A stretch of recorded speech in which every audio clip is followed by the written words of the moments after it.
عید میلاد منانا اسلام میں اضافہ ہے، اسلام میں ویلڈنگ ہے، ٹاٹ کی پیوند کاری ہے۔ نبی صلی اللہ علیہ وسلم نے اپنی زندگی کے اندر جتنے ربیع الاول آئے کبھی عید میلاد نہیں منائی۔ 12 ربیع الاول کوئی خوشی کا تہوار منانے کا دن نہیں۔ قرآن حکیم کی کوئی آیت پیش کیجئے اس تیسری عید پر، رسول کریم صلی اللہ علیہ وسلم کی کوئی حدیث پیش کیجئے اس تیسری عید پر، صحابی کا کوئی عمل پیش کیجئے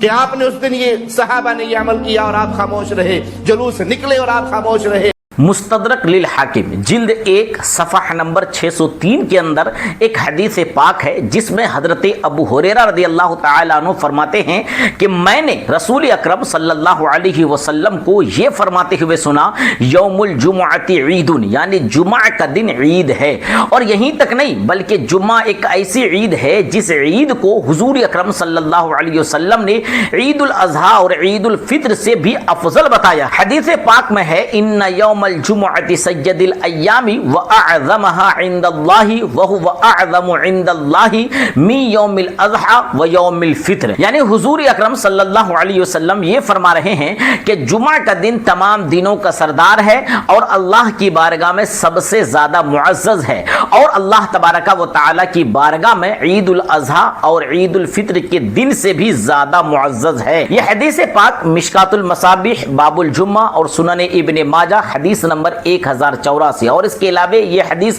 معجم الکبیر للطبرانی میں بھی یہ حدیث پاک موجود ہے۔ تو حضور اکرم صلی اللہ علیہ وسلم جب خود ہی فرما رہے ہیں کہ جمعہ کا دن عید الاضحیٰ سے بہتر ہے، جمعہ کا دن عید الفطر سے، اب تو فرمان رسول کے مطابق صرف ایک مہینے میں 4 عیدیں ہو جاتی ہے، اور پورے سال کے اندر 365 دنوں میں 52 جمعے آتے ہیں۔ تو حضور صلی اللہ علیہ وسلم کے فرمان کے مطابق پورے سال میں 52 عیدیں ہو گئی۔ لیکن یہ جہنمی، یہ بے وقوف لوگ کہہ رہے ہیں کہ صرف 2 ہی عیدیں ہیں۔ حضور فرما رہے ہیں کہ جمعہ کا دن بھی عید کا دن ہے، تو اس حساب سے سال میں 52 جمعہ تو 52 عید اور ایک عید الفطر اور ایک عید الاضحیٰ، ٹوٹل 54 عیدیں ہو گئی۔ اور یہ بے وقوف لوگ کہہ رہے ہیں کہ 2 ہی عید ہے، لیکن حضور کی حدیث سے ثابت ہے کہ جمعہ عید کا دن ہے، تو 52 جمعہ والی عید اور 2 عید الاضحیٰ اور عید الفطر والی عید ہو گئی، ٹوٹل 54 عیدیں ہو گئی۔ تو ایسے لوگوں کو اگر یہی ایک حدیث سمجھ میں آ جائے تو تمام اعتراض ہی ختم ہو جائے۔ اچھا، حضور اکرم صلی اللہ علیہ وسلم نے جمعہ کے دن کو عید کا دن کیوں فرمایا؟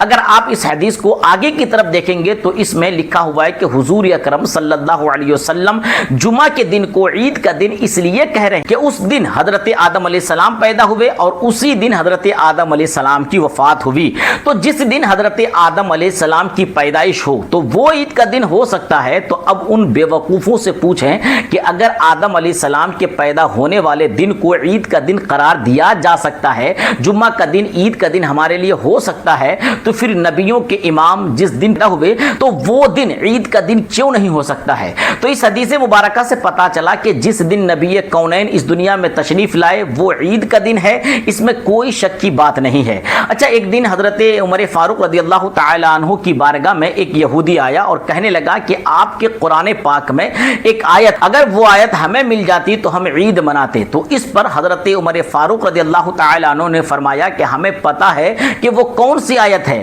اور جہاں یہ آیت کریمہ نازل ہوئی میں وہ بھی جانتا ہوں۔ پھر حضرت عمر فاروق رضی اللہ تعالی عنہ نے فرمایا کہ ہم حضور اکرم صلی اللہ علیہ وسلم کے ساتھ حج کر رہے تھے، تو جس دن یہ آیت کریمہ نازل ہوئی وہ جمعہ کا دن تھا، ذی الحجہ کی 9 تاریخ۔ گویا حضرت عمر فاروق رضی اللہ تعالی عنہ یہ کہنا چاہتے ہیں کہ تم تو ایک عید مناتے، لیکن جس آیت کریمہ کی تم بات کر رہے ہو ہم نے اس دن اس آیت کریمہ پر 2 عیدیں منائی تھی، ایک جمعہ کا دن تھا اور دوسرا عرفہ کا دن تھا، اور ان دونوں دنوں کو حضور اکرم صلی اللہ علیہ وسلم نے عید کا دن بتایا، اس لیے ہم نے اس دن 2 عیدیں منائی تھی۔ اچھا، حضرت عمر فاروق رضی اللہ تعالی عنہ نے جب یہ فرمایا کہ وہ تو ایک جمعہ کا دن تھا اور ذی الحجہ کی 9 تاریخ تھی، اور 9 تاریخ کو بھی اللہ کے رسول صلی اللہ علیہ وسلم نے عید کا دن قرار دیا ہے، اور جمعہ کے دن کو بھی اللہ اللہ کے رسول نے عید کا دن بتایا تو دو دو عیدیں بتائی، تو اس پر کسی صحابی نے یہ نہیں کہا آپ نے یہ کیسے استدلال کر لیا کہ ایک آیت کریمہ کے نازل ہونے پر آپ نے دو دو عیدیں منائی تھی، کسی نے یہ اعتراض نہیں کیا۔ تو یہاں سے ایک سبق ہمیں ملتا ہے کہ جب ایک آیت کریمہ نازل ہوئی تو حضرت عمر فاروق رضی اللہ تعالیٰ عنہ فرما رہے ہیں کہ اس دن دو عیدیں ہم نے منایا۔ تو جس دن قرآن کی ایک آیت نازل ہو وہ عید کا دن ہو سکتا ہے، تو جس دن آیتوں والا نازل ہو، جس پر یہ آیت کریمہ نازل ہوئی، جس پر پورا قرآن ہی نازل ہوا، وہ جس دن خود دنیا میں تشریف لائے تو وہ دن عید کا دن کیوں نہیں ہو سکتا ہے؟ یقینی طور پر سرکار کی پیدائش والا دن یہ عید کا دن ہے، بلکہ ہم تو یہاں تک کہتے ہیں کہ ایک پلڑے میں وہ دونوں، ایک پلڑے میں یہ ایک، دونوں عیدوں سے افضل ہے عید میلاد رسول۔ تو ان تمام احادیثوں سے پتا چلا کہ جو یہ کہتے ہیں کہ سال میں صرف دو ہی عیدیں ہیں، تیسری عید کا کوئی تصور ہی نہیں ہے، یا 12 ربیع الاول کوئی خوشی کا تہوار منانے کا دن ہی نہیں ہے، یا عید میلاد النبی منانا یہ اسلام میں اضافہ ہے، اس طرح کی بات کر کے لوگوں کو وہ جو اپنی طرح مردود بنانا چاہتے ہیں، تو ان مردودوں کے چکر میں آپ نہ پڑیں، بلکہ آپ جس طریقے سے جمعہ کے دن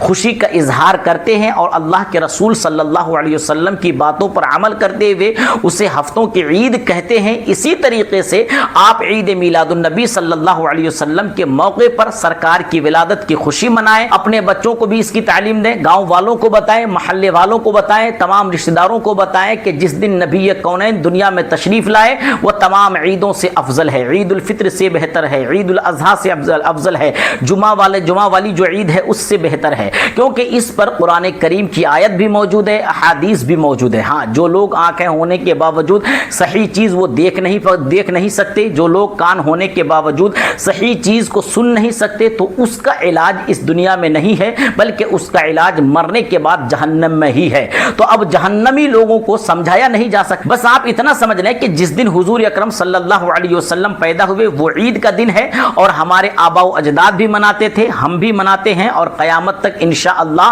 سرکار کی ولادت کی خوشی منائی جاتی رہے گی۔ اس لیے آپ سے گزارش ہے کہ آپ ان مردودوں کی باتوں میں نہ آئیں، بلکہ آپ سرکار کی ولادت کی خوشی مناتے رہیں، اپنے بچوں کو بھی خوشی منانے کی تعلیم دیں۔ امید ہے کہ آپ کو آج کی یہ ویڈیو پسند آئی ہوگی۔ اگر یہ ویڈیو آپ کو اچھی لگی ہو تو اپنے دوستوں احباب تک ضرور شیئر کریں۔ اس کے علاوہ اگر کوئی کنفیوژن باقی ہو یا اسلامی کوئی سوال ہو تو کمنٹس میں لکھ کر ہم سے ضرور پوچھ سکتے ہیں، انشاءاللہ آپ کے سوال کا جواب بالکل قرآن و حدیث کی روشنی میں ضرور دیا جائے گا۔ اگر آپ نے ابھی تک ہمارے چینل کو سبسکرائب نہ کیا ہو تو سبسکرائب بھی ضرور کر لیں، اگر فیس بک پہ دیکھ رہے ہیں تو فالو ضرور کر لیں، تاکہ اسی طرح کی جانکاری آپ تک آسانی کے ساتھ پہنچتی رہے۔ السلام علیکم ورحمۃ اللہ تعالی وبرکاتہ۔